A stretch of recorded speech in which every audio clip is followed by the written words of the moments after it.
দিল্লি বিস্ফোরণ কাণ্ডে এবার ভয়ানক তথ্য সামনে আনলো ভারতের গোয়েন্দা দপ্তর। প্রথম থেকেই তারা যেরকম মনে করছিলেন যে এই ঘটনার পিছনে তুরস্ক, পাকিস্তান এবং বাংলাদেশ একযোগে কাজ করেছে, আজকে ভারতের গোয়েন্দা দপ্তর কিন্তু সেই পার্টিকুলার দাবিতেই শিলমোহর দিচ্ছে এবং পরিষ্কারভাবে এই অপারেশনাল প্ল্যান ইসলামিক ন্যাটো অর্থাৎ বাংলাদেশ, তুরস্ক এবং পাকিস্তানের যৌথ পরিকল্পনা তা কিন্তু আজকে প্রমাণ হয়ে যাচ্ছে। যে তথ্য সামনে আসছে সেখানে বলা হচ্ছে যে প্রধান অভিযুক্ত ডক্টর উমার তিনি 2022-এ তুরস্কতে যান এবং আপনারা ভাববেন যে 2025-এ এই ঘটনা ঘটেছে, 2022-এ গেল, সেটা কিভাবে লিঙ্ক আপ হয়ে গেল। আজকে আপনারা যদি ভিডিও শেষ অবধি দেখেন দেখবেন এই দিল্লি বিস্ফোরণ কিন্তু আমাদের অনেক তথ্য সামনে যেমন নিয়ে আসছে, ঠিক সেরকমই ভাবে এটা বুঝিয়ে দিচ্ছে যে দীর্ঘদিন ধরে ভারতের বিপক্ষে লং টার্ম প্ল্যানিং কিন্তু করা হয়েছিল, তারই রিফ্লেকশন এই দিল্লি বিস্ফোরণ। 2022-এ তুরস্কতে যায় ডক্টর উমার এবং সেখানে দুই ব্যক্তির সঙ্গে তিনি দেখা করেন। একজন সিরিয়ান ব্যক্তি ছিলেন যিনি এই টেরর মডিউলের অপারেটিভ হিসাবে কাজ করেছেন 2022 সাল থেকে, এবং আরো একজন ব্যক্তি ছিলেন যার নাম উকাসা, তিনি পাকিস্তানের হ্যান্ডেলার। অর্থাৎ পাকিস্তানের এক ব্যক্তি যিনি জৈশ-ই মোহাম্মদের অত্যন্ত ক্লোজ, তিনি তুরস্কতে বসে 2022 সালে প্রথমবারের জন্য পরিকল্পনা করেন ভারতকে কাঁপিয়ে দেওয়ার। যে তথ্য সামনে আসে সেখানে বলা হয় তুরস্কতে একটি হাই ভোল্টেজ মিটিং হয় এবং সেই মিটিং এর পরই ডক্টর উমার ঠিক করেন তিনি আল ফালা ইউনিভার্সিটিতে ভর্তি হবেন এবং আল ফালা ইউনিভার্সিটির পাশেই মৌলানা ডক্টর ইরফান ছিল, যা জৈশ-ই মোহাম্মদের long term asset. Doctor Irfan এবং ডক্টর উমার দুয়ে দুয়ে চার করার পর তারা ডাক্তারদের বাঁচতে শুরু করে দিয়েছিলেন এবং কিভাবে দিল্লি বিস্ফোরণ করানো যাবে সেই পরিকল্পনা তারা করেছিলেন। কিন্তু কোন সময় এই পরিকল্পনা বাস্তবায়িত হবে সেই তথ্য কিন্তু ডক্টর উমারকে সেভাবে দেওয়া হয়নি। পরবর্তীকালে যে তথ্য উঠে আসছে সেখানে বলা হচ্ছে একটা ফরেন টেরর নেটওয়ার্কের চেন কাজ করেছে এই পুরো ঘটনায়, এমনকি তাদের পরিকল্পনা কিন্তু ছিল আরো বড়। অর্থাৎ দিল্লি বিস্ফোরণ একটি নমুনা মাত্র, তারা একসঙ্গে ভারতবর্ষের অনেকগুলো শহরকে উড়িয়ে দিতে চেয়েছিলেন, সেই তথ্য কিন্তু ভারতের গোয়েন্দারা হাতে পেয়েছে। একজনের নাম উকাসা এবং দ্বিতীয় যে ব্যক্তির নাম উঠে এসছে তার নাম হান্ট জালাল্লাহ, তিনি সিরিয়ান অপারেটিভ এবং জৈশ-ই মোহাম্মদের অত্যন্ত ঘনিষ্ঠ এক ব্যক্তি। সেখানে বলা হচ্ছে যে এই ডক্টর উমারকে র্যাডিক্যালাইজড করার পর 40টি ভিডিও তারা দিয়েছিল, কিভাবে বোম বানানো হয়, ইসলাম কি বলে, ইসলামের জেহাদিপনা মানে কি, ইসলামের শহীদ হওয়া মানে কি, মানে টোটাল ব্রেন ওয়াশ করার পরিকল্পনা কিন্তু ডক্টর উমারকে শুরু করা হয়। এই পুরো নেটওয়ার্কে আরো এক ব্যক্তির কথা উঠে এসছে যার কোড ওয়ার্ড কর্নেল। গোয়েন্দারা বলছেন সেই কর্নেল সম্ভবত তার নাম মোহাম্মদ ফয়সাল। এই মোহাম্মদ ফয়সাল 2022-এ কোয়েম্বাটুর অ্যাটাক এবং 2024-এ রামেশ্বরম মন্দিরে প্রেসার কুকার বিস্ফোরণে অত্যন্ত গুরুত্বপূর্ণ ভূমিকা পালন করেন। অর্থাৎ তুরস্ক থেকে বসে এই হ্যান্ডেলার আসলে তার যে মিসিং লিঙ্কগুলো আছে সেগুলোকে কানেক্ট করে বৃহত্তর দল তৈরি করতে শুরু করে দিয়েছিলেন। তুরস্কতে যাওয়ার পর এই ডক্টর উমার আসলে বুঝতে পারে তার জীবনের একটাই লক্ষ্য, আত্মঘাতী বিস্ফোরণে নিজেকে শহীদ করে দেওয়া এবং নিরীহ ভারতবাসীকে হত্যা করা।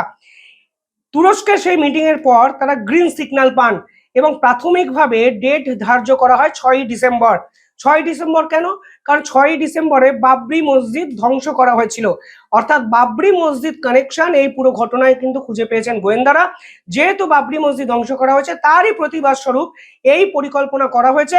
প্রাথমিকভাবে তুরস্কতে বসে কিন্তু সেই ঠিক করা হয়েছিল।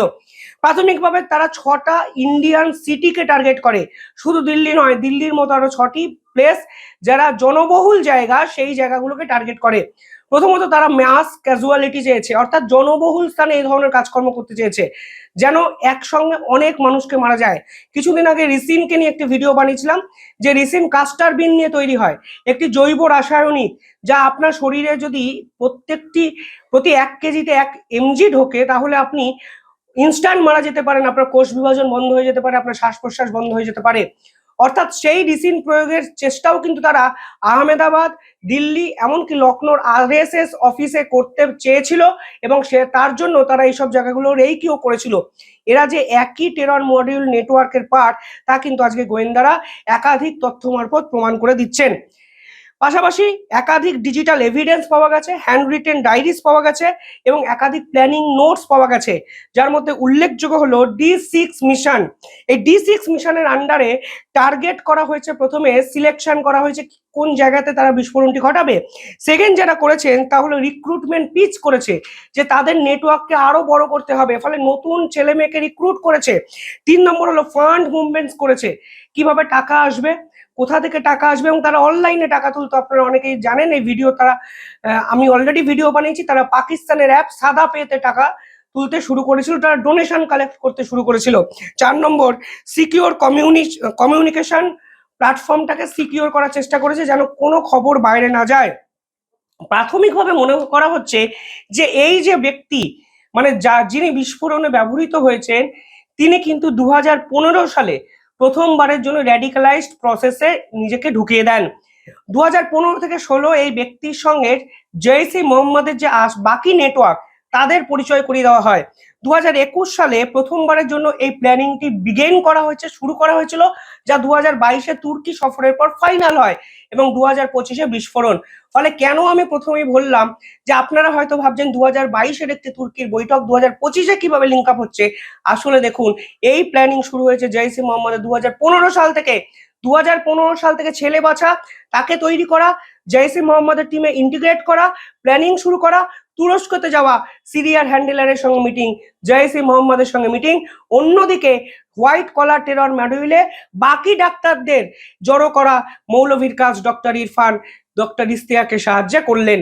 অর্থাৎ বিগেস্ট একটা নেটওয়ার্ক চেন তারা তৈরি করলেন। আজকে ডক্টর উমারের মৃত্যুর পর, আত্মঘাতী বিস্ফোরণের পর আমরা সকল জানতে পারছি ভারতের গোয়েন্দারা একে একে ফাঁস করে দিচ্ছেন। এই নেটওয়ার্কে ডক্টর শাহিন অত্যন্ত গুরুত্বপূর্ণ ভূমিকা পালন করেছিলেন। ডক্টর শাহিন মহিলা উইং তৈরি করেছিলেন, দুজন এমন ডাক্তারকে ঢুকিয়েছিলেন যারা বাংলাদেশ থেকে MBBS পাস করে এসেছেন। অর্থাৎ শুধু পুরুষ ডাক্তার নয়, মহিলা ডাক্তাররাও এই বড় টেরর মডিউল নেটওয়ার্ক যারা ধরা পড়েছেন তাদের গুরুত্বপূর্ণ অংশ হয়ে গেছিলেন। অক্টোবরের শেষ দিকে এই মহিলা ডাক্তার পালিয়ে যাওয়ার চেষ্টা করেন এবং নতুন পাসপোর্ট রিনিউ করার জন্য আবেদন করেন, কিন্তু পুলিশ কোনো না কোনোভাবে তার পাসপোর্ট ভেরিফিকেশন আটকে দেয় এবং তিনি কিন্তু গোয়েন্দাদের হাতে ধরা পড়েন। অর্থাৎ এই দিল্লি বিস্ফোরণ আসলে আন্তর্জাতিক ষড়যন্ত্র, তা প্রত্যেকটি পদক্ষেপে আমরা বুঝতে পারছি। এখানে একদিক থেকে যেমন বিস্ফোরক বাংলাদেশের পক্ষ থেকে ঢোকানো হয়েছে, TATP, একাধিক ভিডিও বানিয়েছি, মুর্শিদাবাদের জায়গা থেকে, রাজশাহী থেকে এই বিস্ফোরক ঢুকে দিল্লি অবধি পৌঁছে গেছে। মুর্শিদাবাদের যে ব্যক্তি এই কাজ করেছেন, ইস্তিয়াক, তাকে গ্রেফতার করেছে গোয়েন্দারা। অন্যদিকে অ্যামোনিয়াম নাইট্রেট বিস্ফোরক পদার্থ তৈরি করতে সাহায্য করেছে এবং দিল্লি বিস্ফোরণে TATP এবং অ্যামোনিয়াম নাইট্রেট একসঙ্গে বিস্ফোরিত হয়েছে গাড়ি বোমার মাধ্যমে।